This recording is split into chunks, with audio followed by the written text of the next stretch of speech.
Well, hello everybody. This is Dr. Carmen Bryant, and this is From the Car to the Office Chronicles. So I'm not in the car. Obviously, you see that, right? All right. Well, let's do this. You ready? For those of you that follow me for a while, you know that I did a video on the homosexual narcissist. The homosexual narcissist, known as the one that uses sex and relationships in order to attain somewhere to stay, to be taken care of, right? Well, let's just talk about the hobo wandering narcissist.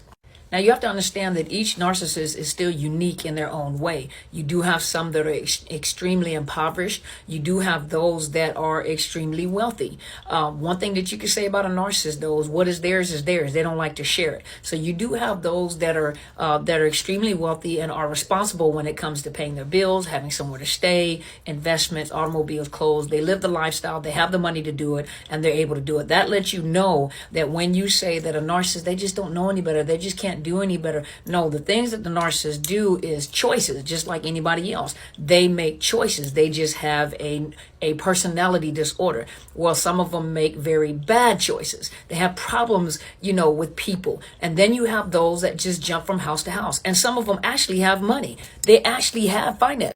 They're perfectly capable of taking care of themselves. They're perfectly capable of paying bills. They just don't like that responsibility. Some of them may not have a lot of money. Some of them may be middle class. Some of them just have enough to sustain themselves. So that means that they can get an apartment or a house, a nice car, nice clothes. They can live comfortable. But one thing that they don't want to do is they don't want to spend their own money. They prefer to spend yours. And so they will attach to someone. You look and you're looking at the papers and you're thinking to yourself, you're perfectly capable of doing fine by yourself. But that's not the problem. The problem is that I want to use what you got. I want to come and you take care of me, because there are some of them that don't have like all this money, but they live this pseudo wealthy lifestyle, which is not true. They have certain type of cars. They want to live a certain type of lifestyle. They want to go eat in certain places, but they're not able to do it off of their income alone. So what they do is they find a partner, or they find that supply that doesn't mind taking care of them, that doesn't mind, helping them so they can sustain the lifestyle and the image they have created.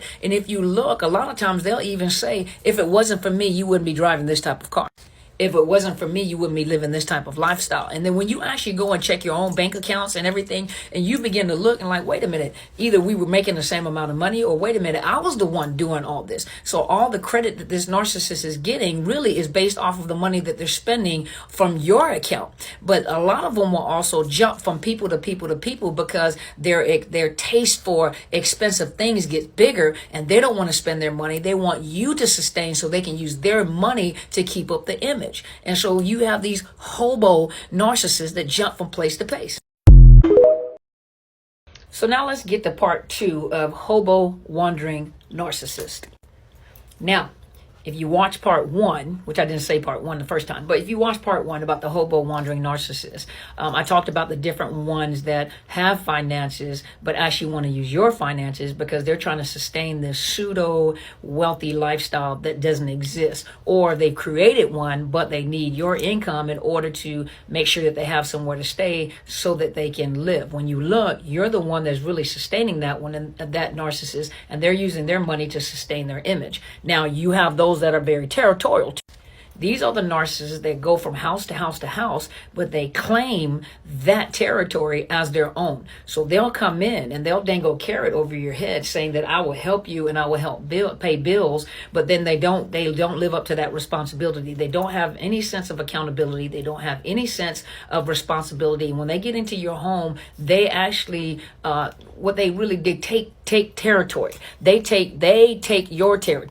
They come in and create their own rules. This is their space now. It's almost like you're living with them, but in actuality, they're living with you. And so when you tell them what the rules is and what's going to happen, or if you tell them to get out, they tell you they're not going nowhere. And then you have to be careful, because in certain states, the amount of time that they stay in your house, they actually become a tenant. And then you actually have to evict them. So like in the state of Washington, if you stay, I think it's 6 months. If you stay 6 months, you literally have to evict the person out of the home. You can't call the police and have them removed unless it's something really bad. So you have to be careful, because some of them understand this, and so they'll stay in there and they really become a squatter.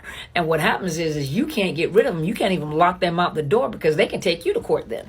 And after the pandemic, some of the rules of evictions have changed. So they have to even, I think certain apartment complexes here, I was talking to someone, a realtor, but she was saying, or a property manager, and she was saying that now they have to give them an opportunity to pay on the rent, meaning that they may not pay the whole rent, but they have to pay on the rent. So you have to be careful because some of these narcissists are aware of that. So when they get into their home, they claim their territory, and it literally becomes, it was almost like they take your space. They dominate your area. They create their own rules. They don't want to leave. And then they have you believing that you're actually living with them, that they're the ones doing all this. And if it wasn't for me, and don't let cognitive dissonance get to you where you know the truth, but you're still struggling with the emotions. You know you're paying all the bills. And then when they buy you a little something or buy a gallon of milk or they do one thing, all of a sudden it becomes a matter of, look at all the stuff that I do. You can't put me out, or you need to get out and find yourself somewhere to stay. They'll find any kind of way to manipulate you to get you to change your mind, or they'll just tell you straight out, I'm not going nowhere. And some of them won't even work. They just sit at the house and do whatever they do. So this is the hobo wandering. I can keep going.